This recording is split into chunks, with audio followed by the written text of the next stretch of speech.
Apologies there. My microphone once again came undone. Unfortunately, this is what happens when your cats chew through cables.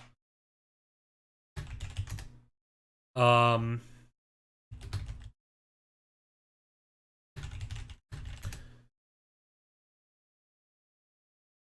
So I managed to. I'm basically right now holding two pieces of cord together. So hopefully that is something that I can fix here in a bit. But I'm gonna turn around with the Dahaka Genji. So Dahaka, very, very strong solo laner on this map. The Genji is an interesting pick. Genji could be a very good finisher. This map, there's a lot of space in the jungles. Genji could go in and get the dive, especially onto that Lucio. But need something to soften up the targets first. Need something like maybe even a Kael'thas. I think could be a decent pick when Lucio wants people to stack up. Doesn't deal with burst particularly well. Kael'thas could soften people up with Genji going in for the finish. It's an interesting play. These drafts are pretty standard. The only thing that's weird to me in draft at the moment is the Zeratul first ban. And that suggests to me that it's something they specifically scouted as a threat from the side of Average Joes. Let's see where they go with the second ban here. Currently not being not seeing a hover. It is going to be the Arthas ban. Now that's interesting. Arthas, I think he could be okay here, but the issue is he doesn't really counter anything ETC does. I would expect to see more of a Muradin or a Johanna, just so you have that interrupt for Mosh Pit. Maybe even a Diablo I think could actually be strong here. Arthas, when you already have a Sonya, I don't love Arthas as a pick, so I won't say I agree with that, man. We are going to see Vala Alarak come out. Alarak gonna be another strong burst potential. So they have two solo laners, so they need a good tank to set up kind of a push on bottom. I would think it could be really anything, but you need something that can peel Genji a little bit. So Diablo, even a Varian could actually work here. Because you have that Sonya Alarak, you have enough early game power to get over the hump before Varian comes online, so we'll have to see. As I look, I got a chance to talk to Izzy Ferros, the captain of Pan Dulce, and Pan Dulce, he's talking about how they've kind of been up and down this season. They've been trying to kind of find some consistency. They were very close in their set that they lost to something heroic. Lost 2 games late. It's going to be a Falstad and an Uther. The Uther pick I get. I think it's actually not bad into Sonya Alarak because they're going to try to burst down one target. It could struggle with the Vala. The Falstad pick is interesting. Going with a double global. My fear here is they don't really have a consistent way to get one target low enough for Genji to go in with the finish. And Joanna, going to be drafted by the Average Joes, sticking with their namesake. I like that pick. I do. So,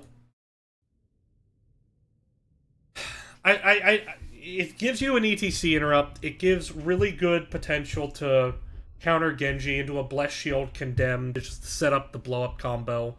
I like Average Joe's draft a lot. The Falstad pick, if you went Falstad or Dahaka, I think you could have a really good draft.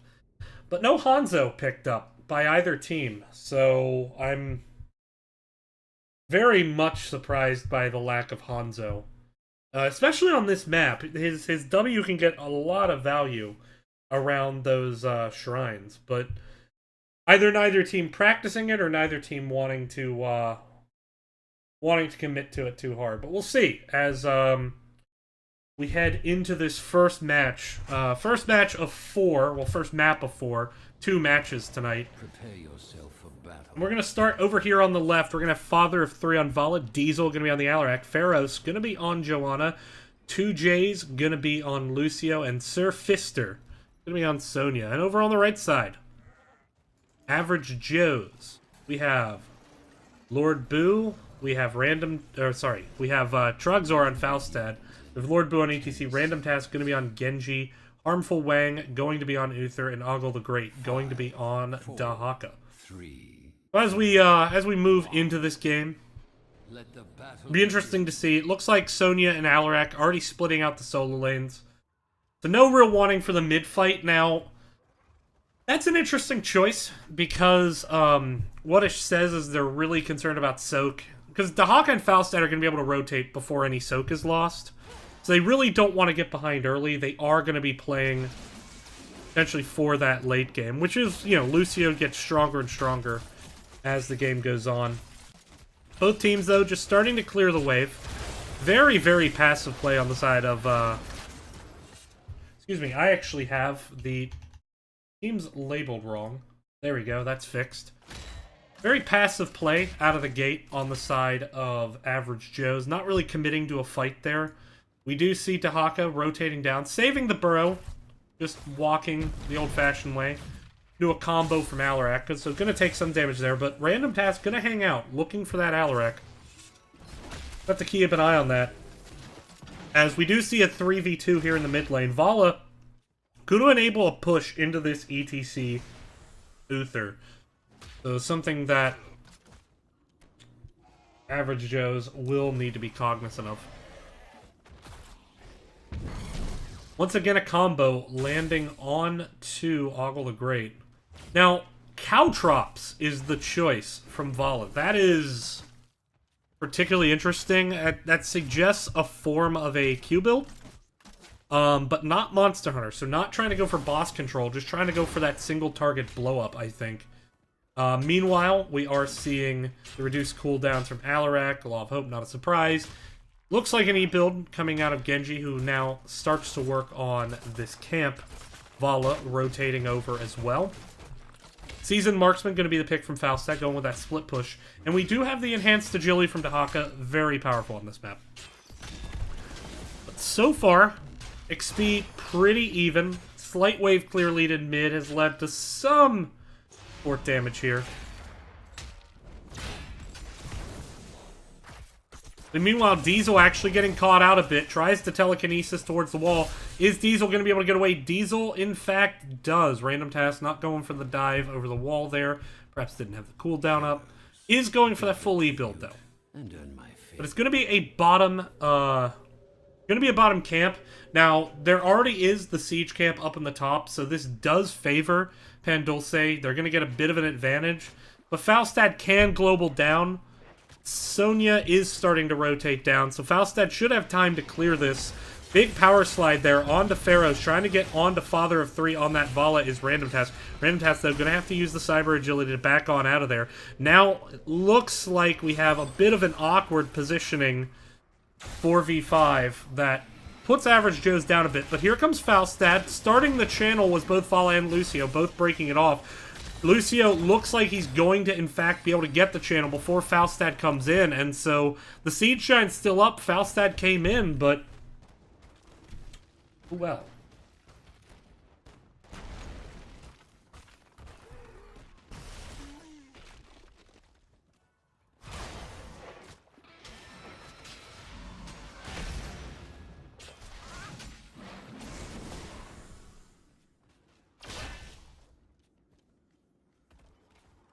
Right now, both teams just getting back into the lanes. There is definitely an advantage, though, on top.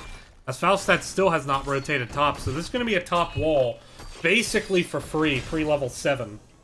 And that could set up a boss invade that could be very, very punishing later.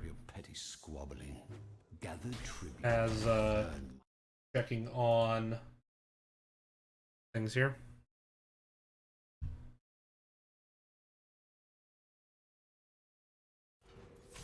But we are going to get the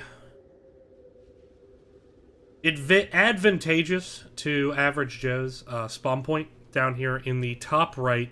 Gonna be near their boss too, so if they could win a team fight, they could grab their boss early. Falstad gonna be a little bit separated though, and that's an awkward angle of rotation. Needs to be a bit careful. Dahaka, though, coming in. Or Genji coming in. So it should be a 5v5 if Trogzor can just barrel roll over the wall up to the team. Looking like Falstad maybe going for a flank can be pretty risky here. Getting the interrupt. There's ETC with the face melt.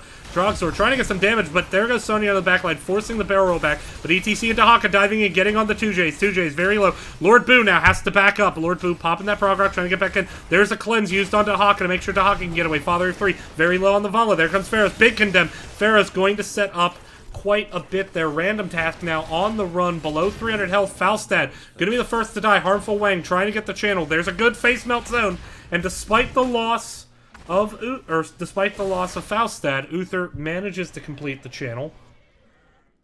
Average Joe's gonna grab a little bit of a win here.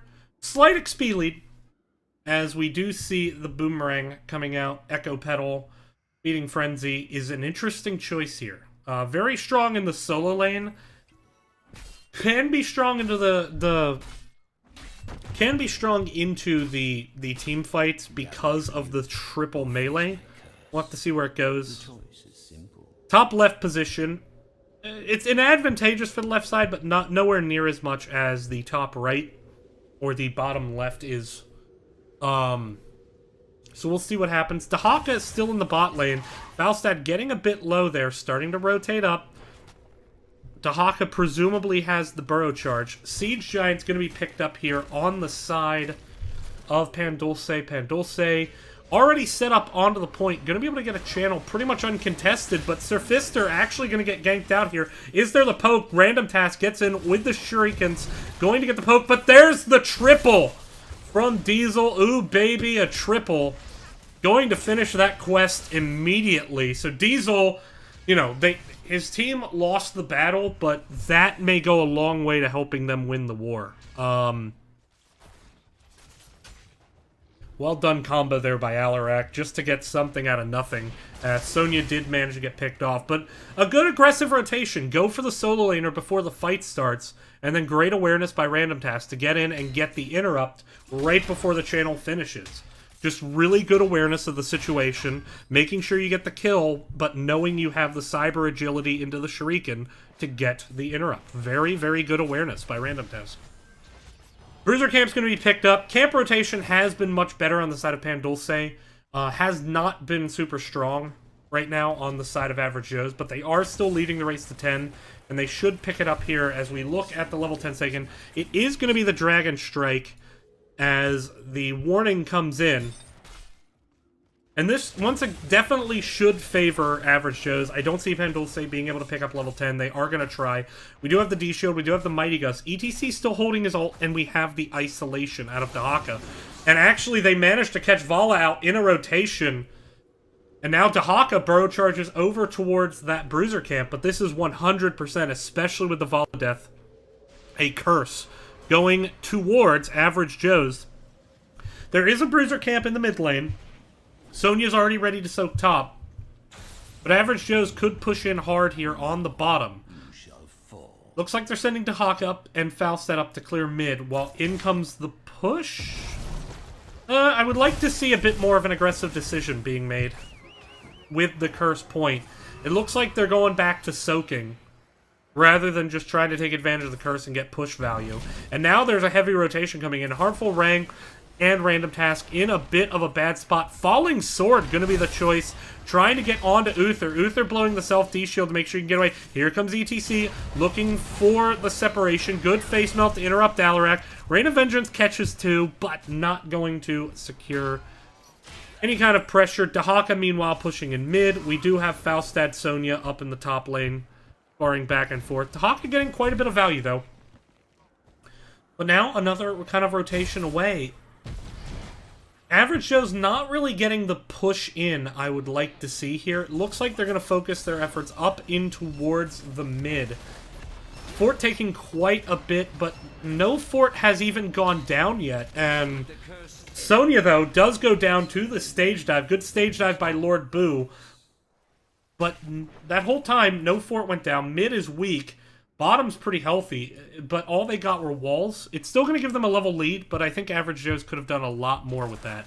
They are at least going to grab mid just with the minions and Genji. So there is some degree of value.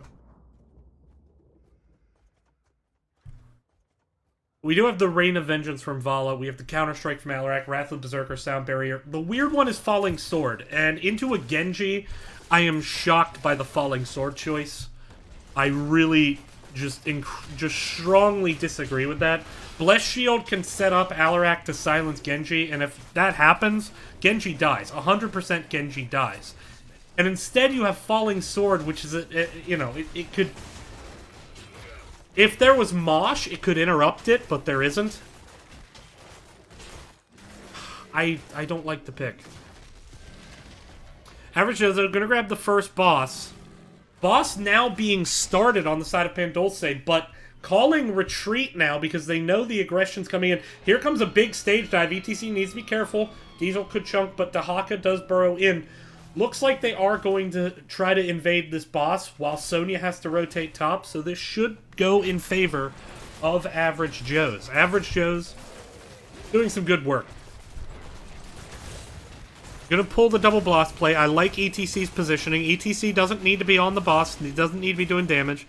Just trying to keep vision. Alarak and Joanna looking at being annoying, but there's no way they can actually take this, and I would be shocked if they tried. Pharaoh's going in, using the Falling Sword to just back out.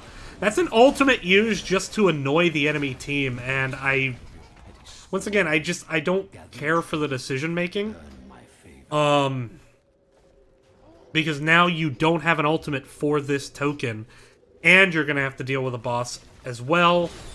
Anyway, Vala up in the top lane, going back, but they are going to have to give this. And now this is actually going to let Bruisers be taken by Average Joes, who are now just living on Pandulce's side of the map. And Pandulce, they're going to have to give up this token, but then they're going to have to turn around and fight hard to get back into this game. Interesting choice, Hardstyle. Well, no, sorry. I thought that was... No, Hardstyle is very, very normal there. Can be good to go time stop into the Uther, into the ETC, but I don't mind it. Rite of Rakshir going to be taken. So the Rite of Rakshir is... It's a skill cap thing. Alarak needs to secure those kills, but if he can get a couple, it can really snowball from there. Interesting to see Sonya still went Poison Spear, even though that talent has recently been nerfed. Worth keeping an eye on. Bruisers, though, being picked up, but now Dahaka needs to be careful. Big rotation coming up. Dahaka in the bush. Don't think anyone saw. Dahaka just kind of hanging out. Starting to back up. This is, once again, advantageous positioning for Average Joes. And I gotta be honest, I'm looking at the Vala build, and I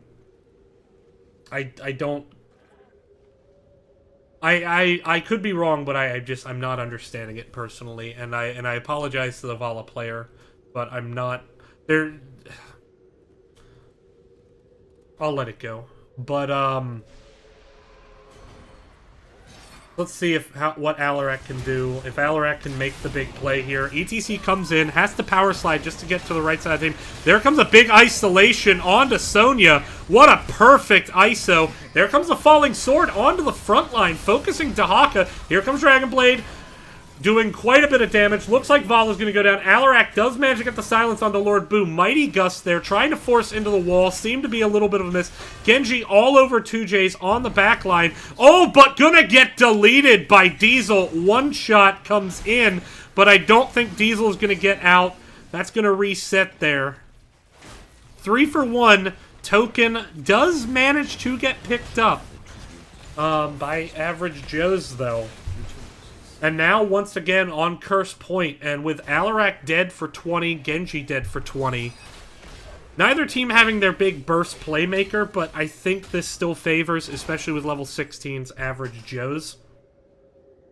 We are seeing a Benediction come in, so there's that potential for that double Benediction stun, and the added drag range. Oh no, not drag range. It's going to be the slow. Interesting. But it looks like we're not seeing a contest at the moment. This should be Average Joe's to take. Unless the Flashlight can come in for the interrupt. Nope, Flashlight does not interrupt. Curse Point. There's a Falling Sword. Joanna in a bad position. Here comes Dahaka. There goes the stun, trying to set it up. Iron Skin has been used. Dahaka could go in, but there's a big double silence. But here comes ETC with the power slide, but a bit of a miscommunication as the Mighty Gust comes out. No separation. Pharaohs, though, is so low, and Genji's going to go onto the back line and collect Joanna. And now, with the curse, they should be able to push in into this bottom. Front wall's already down. There's a big body block by Lord Boo. Genji coming into the back, trying to get the kill. Does not manage to get the reset. Rain of Vengeance going to zone out the counter-strike. Takes out Genji. And now, though, Alarak in a bad position, but Face Melt going to come out. Once again, the turnaround with the quick Discord strike. Cleansed out there. And Average Joe's had a chance there to get a lot of value. Little bit of a mispositioning by Genji. Getting that counter-strike. Tried to dive in and finish off Sonya. Couldn't quite get the finish. Still, you know, they're in a good position. They're controlling game, but now level 16s are picked up. This is the point where you start avoiding fights and looking for just ways to soak. It is, in fact, going to look like a boss play. And with as long as it can take the rotate, with the Haka coming in, this is an interesting play. Genji should be able to get there. Has this been sniffed out on the side of Dulce? It doesn't look like it has, as they are not rotating up to contest. They are rotating, in fact, into their bruisers. Now, mid-keep took a lot of damage in that last curse. Top keep wall's gone, mid-keep wall's gone, bot keep wall's gone. And mid-keep is basically dead. But this boss going to move straight on to that, having to negotiate these siege giants that could chunk out quite a bit of damage.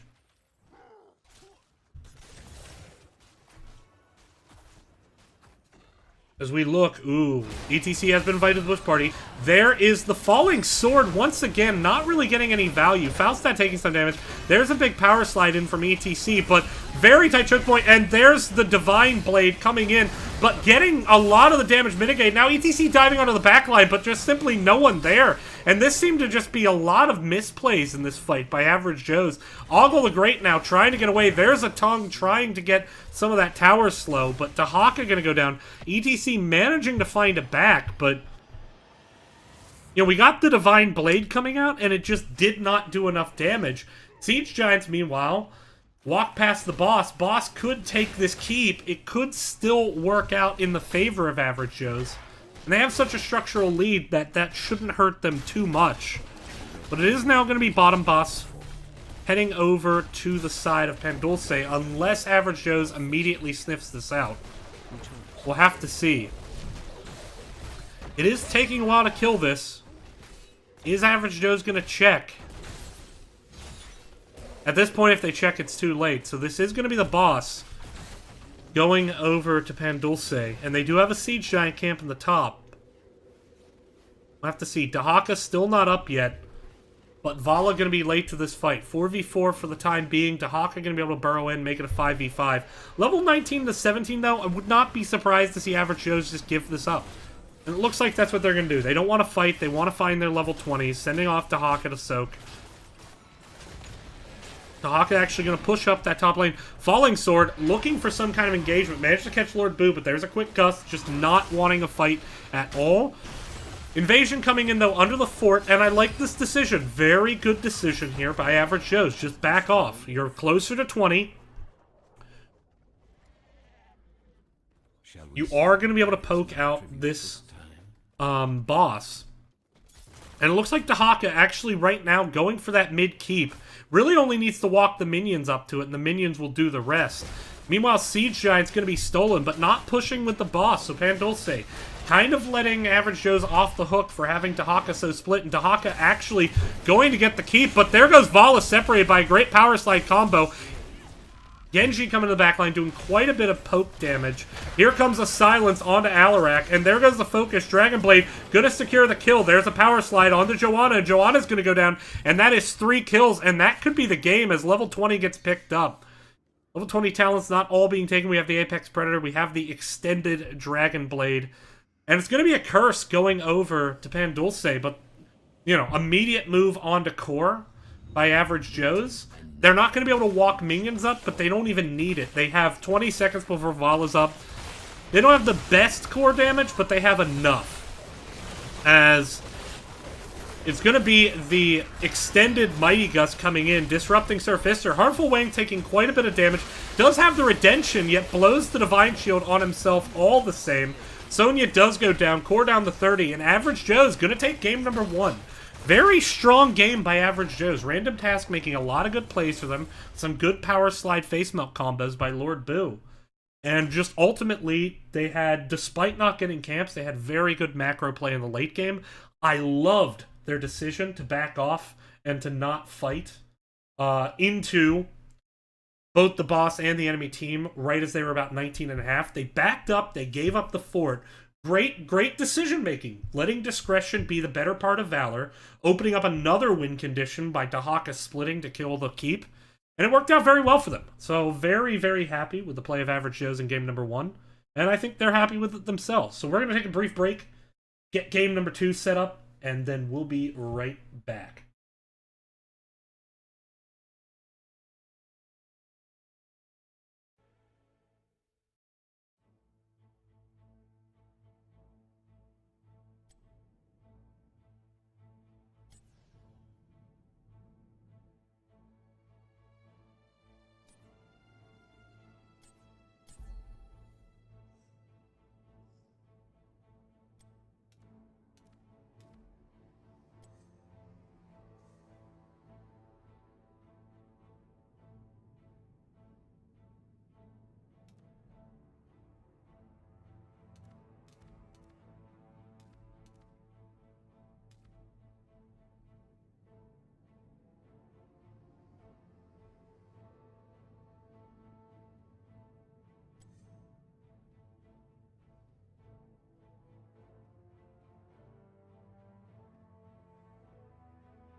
As here we jump into game number 2. Greymane Alarak ban out of the gate. Very good play there by Average Joe's in game number 1. Good awareness.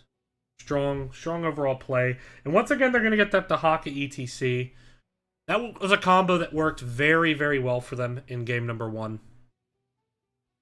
Lucio picked up by Pandulce. High priority onto that hero. Very strong in the 4-man rotation that can happen on this map between mid and bot.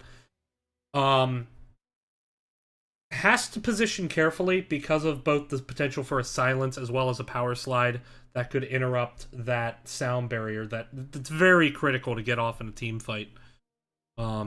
Lucio just feeling very strong at the moment.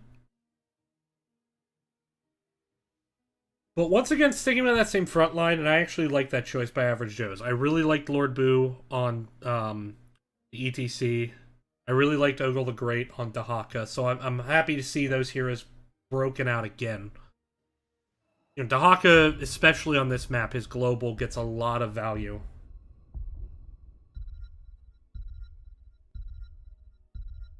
As I continue to try to putting tape on the wire at the moment that got chewed through.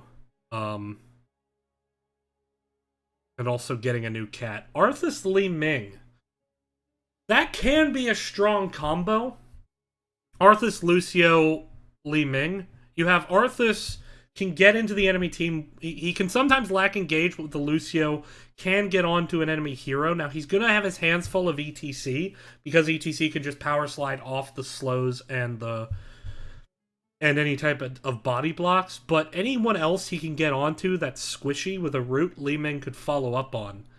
Li Ming presumably going to go Wave of Force if ETC goes Mosh as well, so you have that interrupt.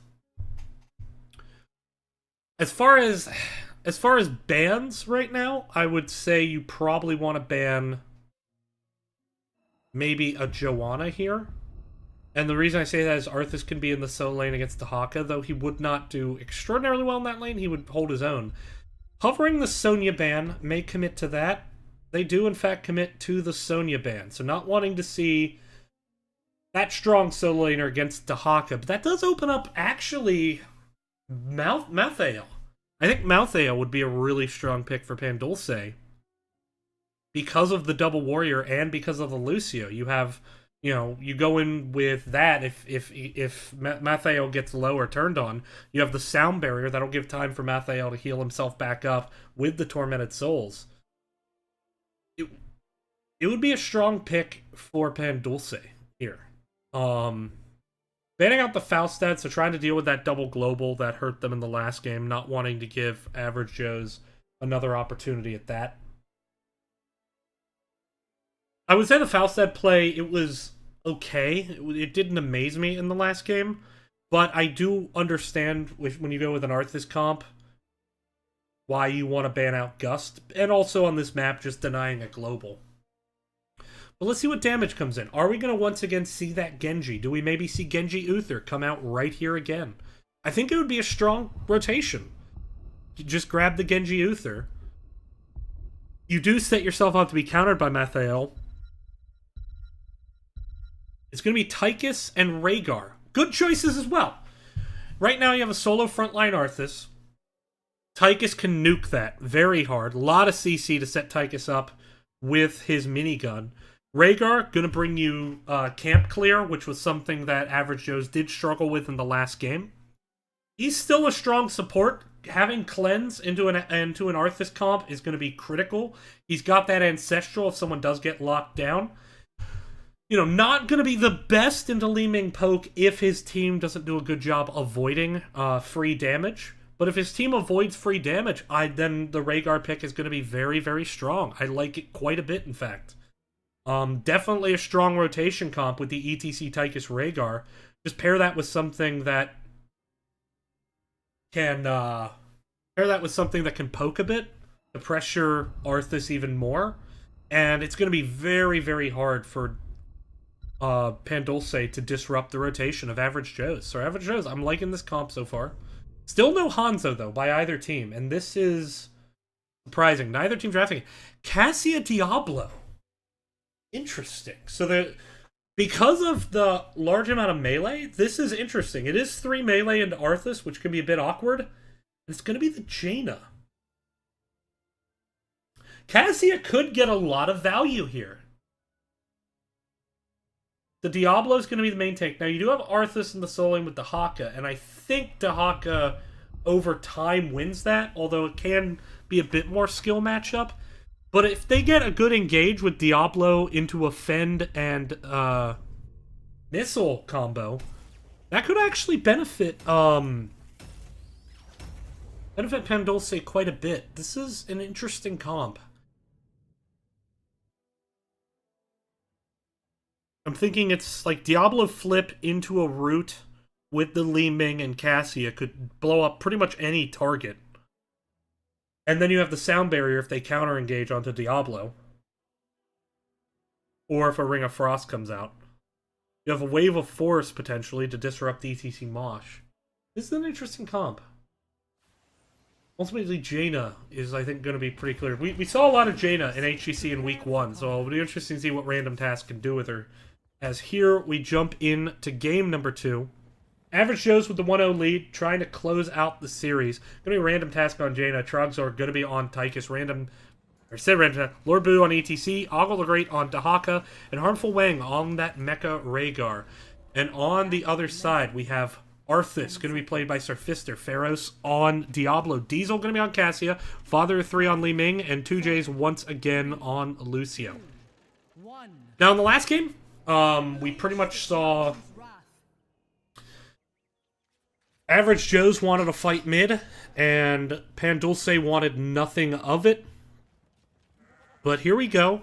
This time, it looks like they might be more willing to commit to a fight. Setting up, Lord Boo in a bit of a position to power slide, make something happen. Good Leaping Poke, gonna hit Random Task a bit.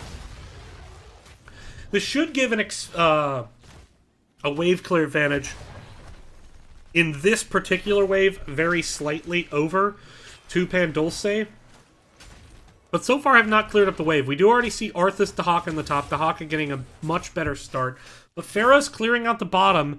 And ETC could power slide with Pharos, but no real follow-up, so no real reason to do it just yet. Tyke is going to stay in the mid, make sure they don't lose any soak. Here comes Diesel down on the rotation. Looking at talents, we do have the Devil's Due, which has just become the de facto from Diablo. Power Hungry going to be picked up by Li Ming. Charge Strikes from Cassia, good choice there. We have Arthas going with that root build, and then Accelerando versus the Lingering Chill. Colossal Totem, the choice from Rhaegar, rather than maybe the Wolf Run. There's actually a couple minions of Soak going to be lost here on the side of Average Joe's. Here comes a 4v4 fight. Trogs are a little bit low, as is Random Task. Going to have to back off. That fight favoring Pandulce at the moment as the Shrine phase starts. Tyke is going with that run and gun, which was what we saw in a couple of Heroes Hype games I casted as a popular choice. Prog Rock from ATC and Enhanced Agility from Dahaka. Now, Dahaka currently ceding the point to Surfister to get a lane advantage, but that means right now Lucio is actually starting to channel, and no one got on mid, so Lucio's going to pick up a very quick Dragonite for Pandulce. Little bit of a, I don't know if it was a miscommunication or just a lack of urgency from the side of Average Joe's, but giving up the first objective. Now, they lost the first curse token on the last map and still came out very strong, but already nearly a level lead in favor of Pandulce, as ETC now trying to run away, going to be able to do so. Now, Dragonite only got a cannon tower, so that's good. But there's still a full level experience lead already due to just better rotations and better wave clear on the side of Pandulce. Ogle, a great Surfister, just kind of going back and forth, but Surfister actually doing pretty well. Ogle trying to pull Surfister back into the cannon towers, but that's slow. Only going to force one shot onto Arthas. Needs to just be a little bit patient. Ogle will have the opportunities the longer that lane goes. A little bit better mana consumption. Lord Boo right now having to solo this mid lane.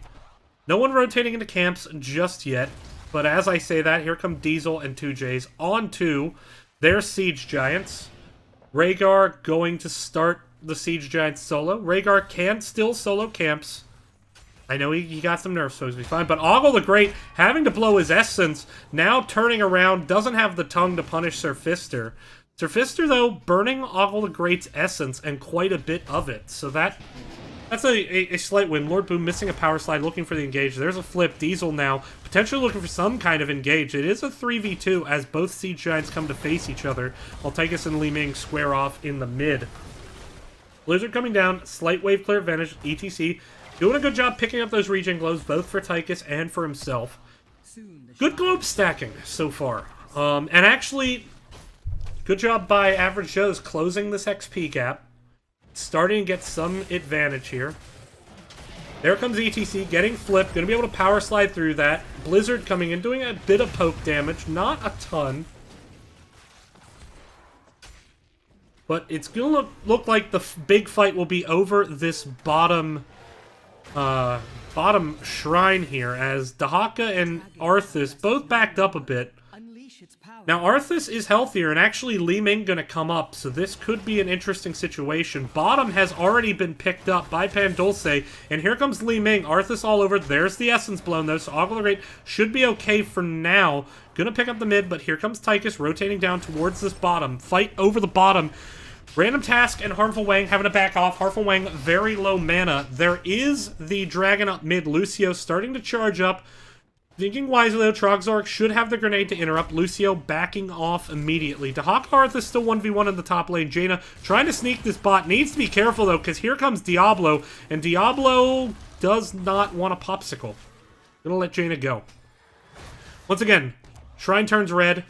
Lucio starting the channel. There's the grenade. That's interrupt number 1. Power slide from ETC. Trogzor trying to trade out with Li Ming and successfully does so. And oh my goodness, the Dragon Knight not picked up. Dahaka neutralizing the point just before Lucio finishes the capture. And I thought they were going to trade out and then end up losing.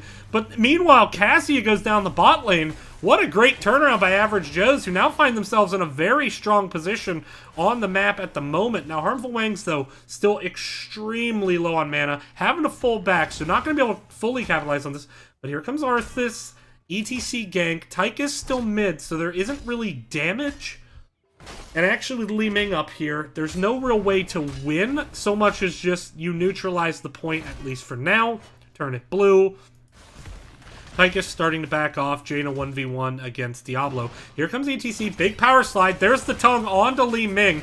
Trying to get some damage onto Father of 3. Father of 3, though, going to be able to turn around, poke some out. And here comes Cassia. Ogle the Great could take a lot of damage. Big fend with the slow. Lord Boo going to be the first to fall. Ogle the Great has to blow the essence. Now dropping the burrow, trying to get away. But Brushstalker gets interrupted by a kill. So even though the blue the dragon turns blue, no one able to cap due to Diablo and Lucio interrupting mid. Harmful Wang now in a bit of trouble. Going to be able to get away, but still, as soon as level 10s were picked up, they made an aggressive play. They got a win. Dulce doing okay at the moment. Going to be able to pick up the bottom shrine. Li Ming and Lucio already in position to channel. Tychus needing to step up to be ready with that grenade. Jaina spotting, poking a bit. But it is going to be a red shrine. Still, though, no real chance to channel at the moment. Although here comes Arthas. This could make it awkward. And a good patience there by 2Js. Not showing where he was on the map. Letting Arthas come down, scare Tychus off.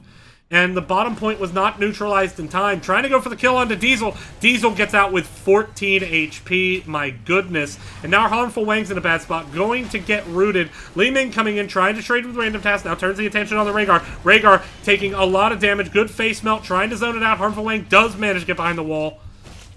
So Dragon Knight comes in. Once again. For Dulce. This time they do manage to get the bottom wall. Dragon Knight already low on health. Harmful Wang lunging forward pretty low. Below 500 health. Needs to be careful. Drops the healing ward. Trying to get back up. Now looking at talents. Ooh, and Dahaka gets killed up in the top lane by Cassie. A great play by Diesel. Using that Valkyrie. And it is the Valkyrie, I believe. Yeah, Valkyrie is the choice. As now mid-fort, gonna be the focus here. Lord Boo using the face melt, but there's a big Syndragosa. Flip on the Rhaegar. ETC's gonna go down due to the APOC. Syndra goes to APOC, doing a lot of damage, and now Trogs are forced into the corner, but Diablo, taking that turret poke, has to back up. But Pandulce starting to get a bit of control here. 5 kills to 2, about a 2-level advantage. Level 13's now coming in. It's interesting to see there was Water Elemental taken by Jaina. That has been a strong choice into dive. We do have Ancestral, we do have Odin, we do have Stage Dive once again, so not going with the Mosh because of the APOC. Interesting, so Syndra goes to APOC. Very interesting talent choices. As bottom Bruiser going to be picked up here by Pandulce. Rhaegar trying to work this mid camp, might need some help from Tychus. I think can get it at this point in the game. Still no 13s though. And so Jaina just poking safely, not hard engaging. We do see, it looked like ETC was going top, maybe looking for a gank, but with no one up there and 5 people on bottom, looks like Pandulce wants to use this 13 advantage they have while they have it, force in the bot fort. Now, Trogzor is rotating in, but pretty low on HP. Rhaegar not there to heal. Rhaegar also fairly low, taking kind of a longer approach. Gonna rotate back up through mid, playing safe. That is bot fort, but Tahaka, seeing everyone bot, going to push up top. Good choice there. Siege Giants being invaded. This will also put more pressure on bot lane. Cassia now rotating up to Dahaka. Has the Valkyrie. Dahaka needs to be a bit careful here. Siege Giant, though, going to be cleared up here. Now Arthas coming up, though, as well, onto Dahaka. Ogle the Great hanging back a bit. Good communication there by averages. Make sure Dahaka does not stay too long. So, yeah. About equal footing. Oh, you know, you have that 4% scaling advantage. Level 16 is closer, though. Pandulce, so they could do a lot with this kill. Pharos, though, gonna be able to shadow charge on out of there, and Lord Boo taking a lot of poke damage from Li Ming. The midpoint is blue, and we are seeing Rhaegar starting to rotate up towards it. Cassia, though, defending the point, probably not going to give it up, and Lucio can defend it as well. But with no healer bot, this should be a fight that, in my opinion, you know that Lucio has just hung out in the mid and tried to take the dragon. But there's a Valkyrie into an APOC. Lord Boo, though, gonna get blown up by the APOC. Blizzard comes in, but it's not enough to zone it off. Here comes Commandeer Odin. Li Ming has joined the fight, as has Lucio now. And that advantage that, or that temporary equal footing that Average has had, starting to erode now. Odin doing quite a bit of damage onto Diesel, but ultimately, this is a 4v3. Sound Barrier, though, going to be blown here. It's going to force a disengage. That will be Bot Shrine going over. Lucio already starting to move up, and no one's going to get to this Shrine in time to stop a Lucio channel. Oh no, Jaina might get there. Gotta be careful. Diablo gonna try to zone out. And once again, Lucio getting that channel. Really good zoning. Stage dive coming in, but just a little bit too late. Now maybe trying to get a kill out of Diesel for their trouble. But here comes poke onto Jaina from the Li Ming. Lord Boo not able to lock down Diesel enough to get the follow-up. They do manage to get down Father 3, but this whole time, the Dragonite sieging up, hitting Ogle, who is now in a bit of trouble, needs to be careful. And that'll be another fort going down. So all 3 forts down for Average Joes. Having the deal, need to be cognizant of the siege camp here on bot, but fighting over the Bridge of Death. Now, Stage Dive is not going to be up, but there's the Syndragosa trying to get the shutdown. Water Elemental could do some good damage there. Blizzard coming in. This is the Bridge of Death. If they can keep them here for 20 seconds, a Stage Dive would just be absolutely brutal. Dragonite trying to step on, force onto this keep. Dahaka could burrow up, and they could try to force a fight out of this. All 5 members of Pandulce are up here at the moment. Excuse me, not Li Ming. Li Ming was dead, so 4 members. They do manage to get top keep wall, but it's really hard to push into top. It's just a very risky push. There aren't a lot of escape routes. But once again, that's 3 Dragonites over to Pandulce, 0 on the side of Average Joes. See if they can find a solution here.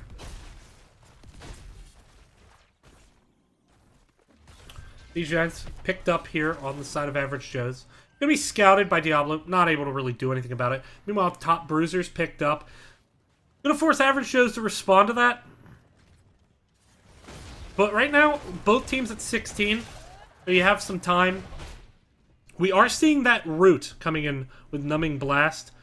We are seeing that extra slow totem, so there's a lot of engage potential, especially with the armor, with the paralyzing enzyme, and armor-piercing rounds. There's a lot of potential to blow up a single target. ETC sliding in, not catching anyone. There comes Overkill trying to get on Surfister. APOC gonna be blown, doesn't catch anyone. Dahaka, meanwhile, rotating down towards this fight.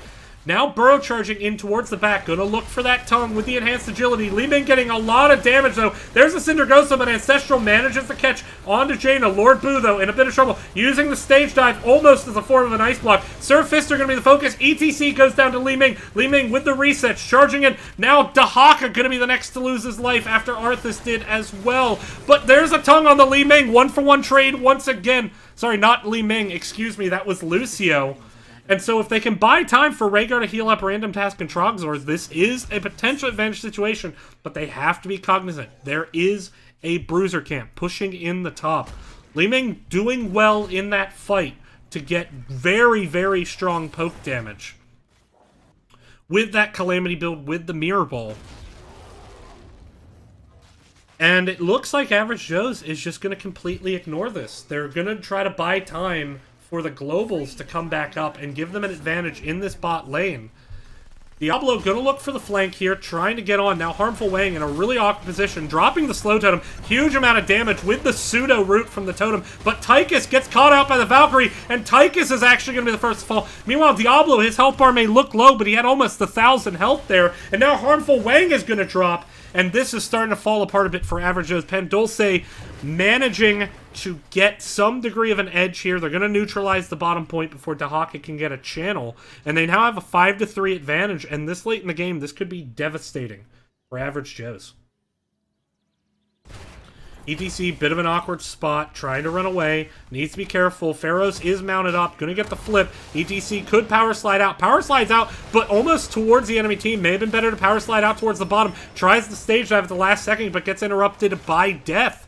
And so that's a third kill. So now 5v2 situation. Lucio once again channeling. Now, actually gonna get interrupted by Dahaka.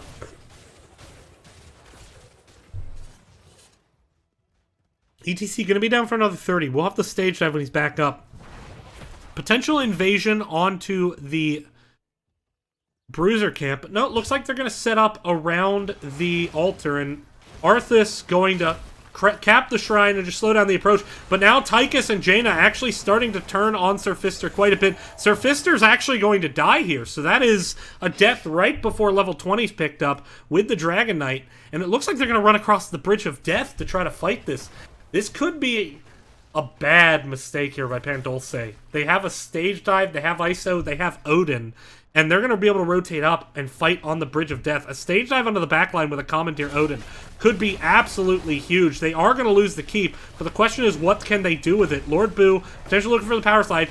There's the pseudo root. Flip now onto Ogle the Great. Ogle the Great comes in. Here comes the power slide, though. Ogle the Great gonna get the Ancestral. Power slide on the Diesel. Diesel with silence. That is Cassia going down. Now Diablo's gonna be the focus. Onto the Bridge of Death. It's not the place you want to fight Tychus. And now Diablo goes down, and that is gonna reset his souls. He is gonna be back up, though. But with Arthas and Cassia now both down, this is the chance Average Joe's need. They need to try to get a fort here, open up a win condition if they can manage to get control of the Dragon Knight. I do not like that decision by Dulce going across the top bridge. It is notoriously difficult. It's a straight line with no juke potential left or right into a Odin, into a stage dive that can cut off the bridge. So I think it was a mistake. Now, here comes the Dragon Knight being broken. 15 seconds till Cassie up. I would like to see Average Joe's doing something more aggressive. They at least open up mid-fort. And top fort has no wall. Mid-fort now has no wall. Bot fort has a weak wall, but they've lost the keep now. And I really think they need to be cognizant of that. Now they're going to have to deal with top lane. So if you are on the side of Average Joe's, you really want to fight, honestly, over the top shrine. And you want to fight over top shrine because you can deal with the catapults. You don't have to deal with the passive pressure. Now, you have the Dahaka, so you can get away with it a little bit. It looks like actually an interesting an interesting macro play, trying to now focus onto the bottom Bruiser camp. Bruiser camp has been picked up top, though. Now, Dahaka can burrow in, but at the moment, this is 5v4. Lord Boo just trying to zone it out as long as they can. Bottom Bruisers are going to be picked up, and an escape's going to be had. Syndragosa was burned, but there was no one there. And that was a wasted ultimate. And now Average Joe's actually has an upper hand in ultimates. They do need to deal once again with this Bruiser camp up in the top lane. But that is just what the doctor ordered. Now, ETC holding that level 20 at the moment. Hasn't picked it up yet, but we do have Farseer's Blessing. This is... I am surprised to see Farseer's Blessing.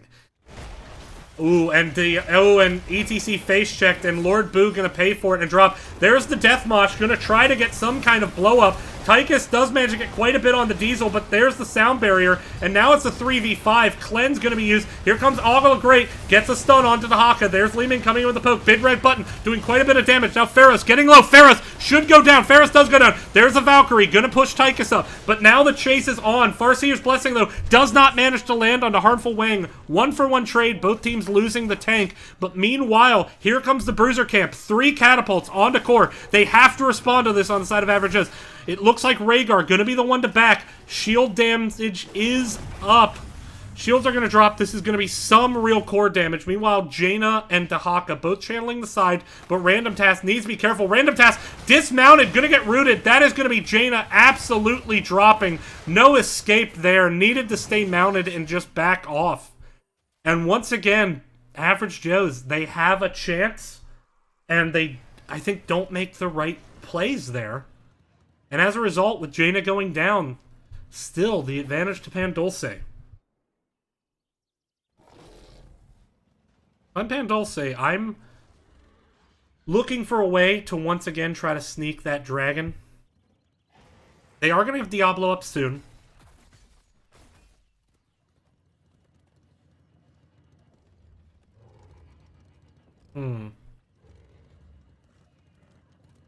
Is going to be the shrine being picked up here. Top shrine picked up. Who's defending mid? It looks like ETC should be able to neutralize bot before any channel can be gotten off. Ogle Great stepping up nonetheless. Now needs to be careful. Ogle Great could be in a lot of trouble here. Having to use the burrow, trying to pop the essence. So much damage coming out. Ogle Great is going to go down. And once again, just miscommunication on the side of Average Joe's. And as soon as they get a 5th player back up, someone else doesn't communicate well with the team. And now ETC's in a bad spot. This is just going from bad to worse. ETC gonna get stunned out. Now gonna get focused, and Lord Boo's gonna go down. And yeah, you have the Death Mosh, but so what? No one on your team is there to follow up. And Average Joe's is just... I mean, I hate to say it, but they are very much throwing this game. And now Diesel gonna get interrupted. Rhaegar, good play here. Good communication here. But overall, it's just been... The second you almost get on equal footing, someone just is in a position they shouldn't be in. They try to step up to defend an altar in the case of Dahaka that didn't need to be defended. And now Rhaegar overextended in lane because he didn't B. He should have just B'd. There's no reason to try to run back. And so now you're about to get Dahaka and ETC up, but Rhaegar's down for another minute. And I'm frankly just surprised that Pandulce has not done more with this. That decision-making we saw towards the end of last game, the patience from Average Joe's, is just simply missing right now. And it seems like they're panicked, or at least they're not thinking through their calls. Now Jaina having to step up to try to interrupt, but Diablo gonna be able to get the channel. Now fend onto Random Task, and there's the Valkyrie, and Stage Dive's gonna come in, but Jaina goes down. And it keeps happening for Average Joe's. They're not willing to give up the Dragon Knight, but in doing so, it was their lack of willingness to give it up that actually gave up the Dragon Knight. Lord Boo had neutralized the point, yet Dahaka still stepped up to try to interrupt. And now with a 3v5 defense, Dragon Knight can just move onto the core. Odin going to come out, but Tychus is going to drop, and that's going to be a win for Pan Dulce.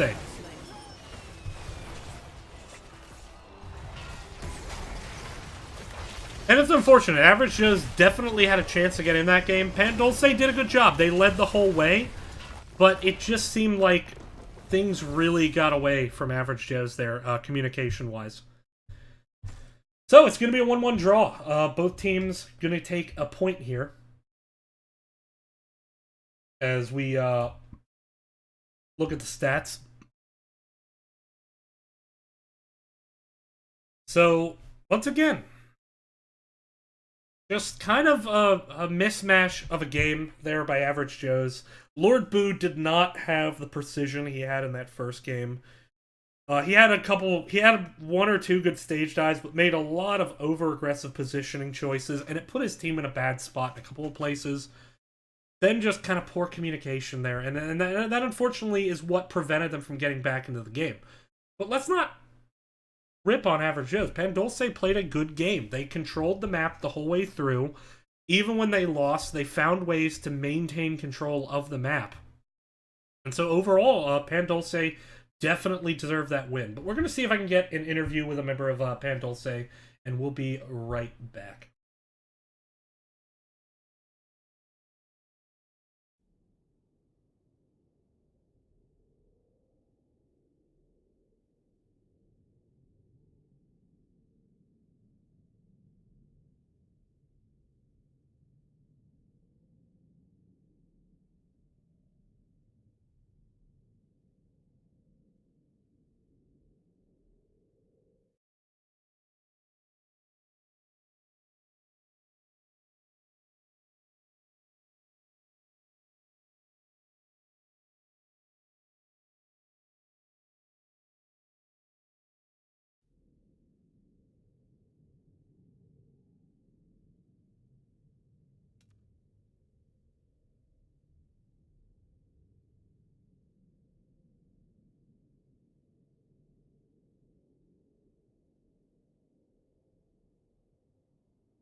Alright, I am joined by Pharos of Pan Dulce. I'm probably saying that wrong. I probably said it wrong all night. But I am Irish, and that makes me incapable of pronouncing Latin things correctly. How do you feel after that game number 2? The second one went pretty good for us. A little disappointed dropping the first one. Yeah, I will talk about the first game. I do want to focus on game number 2 there. You guys really had good macro control of the map and really punished some of the, I think, the positional mistakes late in the game by Average Joe's very aggressively. There were times on that map where Average Joe's seemed like they could get a foothold. They got a couple pickoffs or they got a couple kills. But you guys managed to control the macro of the map all the same. even after that. Is that something that you've been uniquely working on, or was it just, you think, better communication? Well, firstly, I think it was a little bit of luck because we play Dragonshire a lot. We usually pick it, and they picked it, so we kind of got lucky. We got two maps that we like.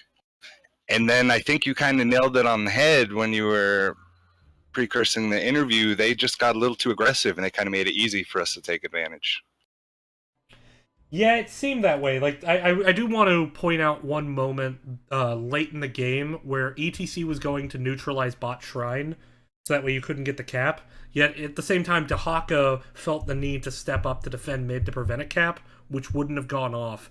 And I think there were a couple cues there that you guys capitalized well on. But going back to game number one, there it seemed like you guys couldn't get a foothold in that game. Uh, you personally had a couple really good kills onto Alarak. Thank you. But overall, it just seemed like the team fights kind of weren't there. What do you think went wrong with that map specifically? So we didn't really expect the triple global. They kind of caught us off guard with that, and that's our bad in the draft. I think we were a little worried going into team fights. I think we had the advantage for team fights personally, but I think we were a little worried with the lane presence, and we knew that we were getting out leveled, and at any moment, three of them can jump into a fight and make it put us at a disadvantage. So it was kind of a tricky. They did a really good job drafting the first game. I'll say that for them. Yeah. Now I do want to point out that you actually finished your Alarak quest pretty early there. Sonya was a bit out of position, got picked off when it was a top left shrine. But while you were retreating, there's the big aggressive engage, and you get the telekinesis triple Discord strike.